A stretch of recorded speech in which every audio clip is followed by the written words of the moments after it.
Welcome to standard dictation. Dictation 5 second में शुरू होगा। स्टार्ट। सुप्रीम कोर्ट ने विशेष लोक अदालत के माध्यम से मथुरा, वाराणसी और संभल के धार्मिक स्थल से जुड़े विवादों के सद्भावपूर्ण हल के लिए जो पहल की वह सराहनीय है।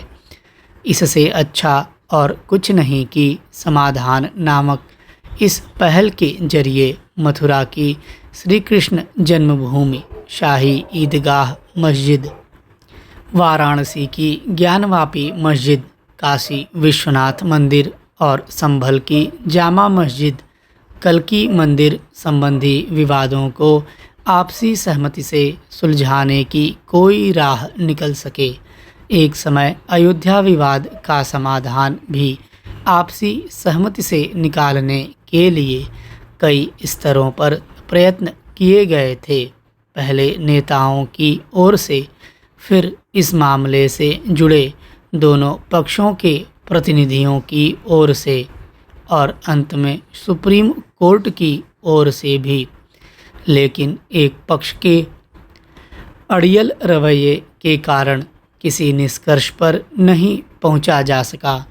बाद में सदियों पुराने इस विवाद पर सुप्रीम कोर्ट ने अपना निर्णय मंदिर के पक्ष में दिया।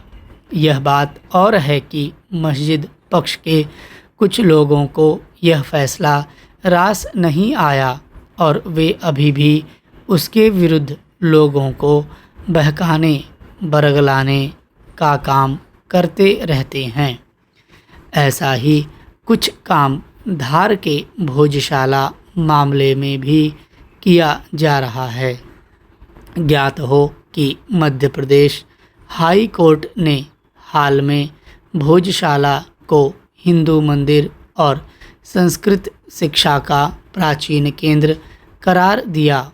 मथुरा, वाराणसी और संभल के प्रमुख के मामले सुप्रीम कोर्ट की लोक अदालत के माध्यम से तभी सुलझ पाएंगे जब दोनों पक्ष इसके प्रति प्रतिबद्धता दिखाएंगे, क्योंकि इसके बहुत आसार नहीं कि मथुरा, वाराणसी और संभल के धार्मिक स्थलों से जुड़े विवादों के मैत्रीपूर्ण समाधान के लिए दोनों पक्ष आगे आएंगे।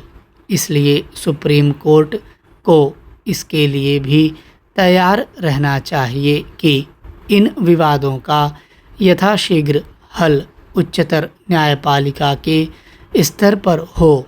बेहतर होगा कि सुप्रीम कोर्ट 1991 के पूजा स्थल कानून को चुनौती देने वाली याचिकाओं का भी निपटारा करे, क्योंकि यह कानून न्याय के नैसर्गिक सिद्धांतों का निरादर करता है।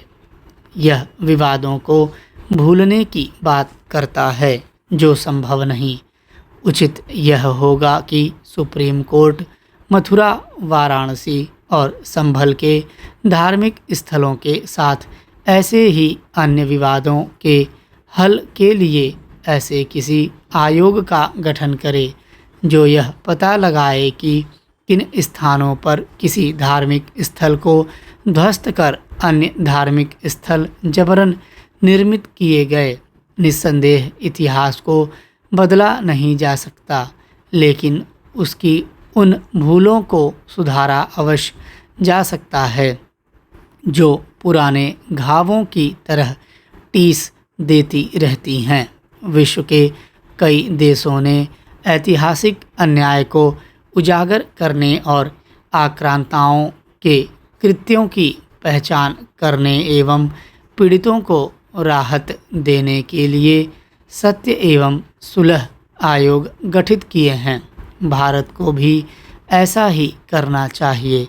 यमुना में नहाने गए 4 किशोरों के डूबने की घटना अत्यंत दुखद है। मानसून के दौरान नदी की निगरानी बढ़ाने और पर्याप्त संख्या में बचाव दल तैनात करने के दावे किए जाते हैं। इसके बावजूद इस तरह की घटनाएं होना नदी किनारे सुरक्षा व्यवस्था पर गंभीर प्रश्न खड़े करता है। यमुना व इससे जुड़े जलाशयों में डूबने की घटनाएं लगातार बढ़ रही हैं। पिछले वर्ष नदी से 110 लोगों के शव बरामद किए गए थे। प्रशासन और संबंधित एजेंसियों की लापरवाही के साथ साथ लोगों की असावधानी भी ऐसी घटनाओं के लिए जिम्मेदार है। मानसून के दौरान जल स्तर बढ़ने व तेज बहाव के बावजूद संवेदनशील स्थानों पर चेतावनी बोर्ड, बैरिकेडिंग, लाइफ गार्ड और बचाव उपकरणों की पर्याप्त व्यवस्था नहीं की जाती। दूसरी ओर खतरे के बावजूद विशेषकर किशोर और युवा नदी में नहाने पहुंच जाते हैं। उन्हें रोकने टोकने वाला भी कोई नहीं होता। यह स्थिति अत्यंत चिंताजनक है और इसमें तत्काल सुधार की ज़रूरत है।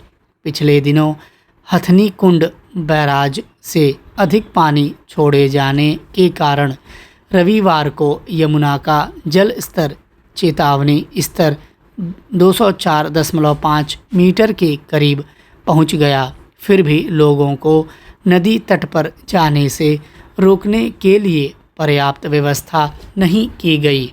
लोग आसानी से नदी किनारे पहुंच रहे हैं, जबकि मानसून को देखते हुए पिछले माह की ही निगरानी सुदृढ़ करने की घोषणा की गई थी।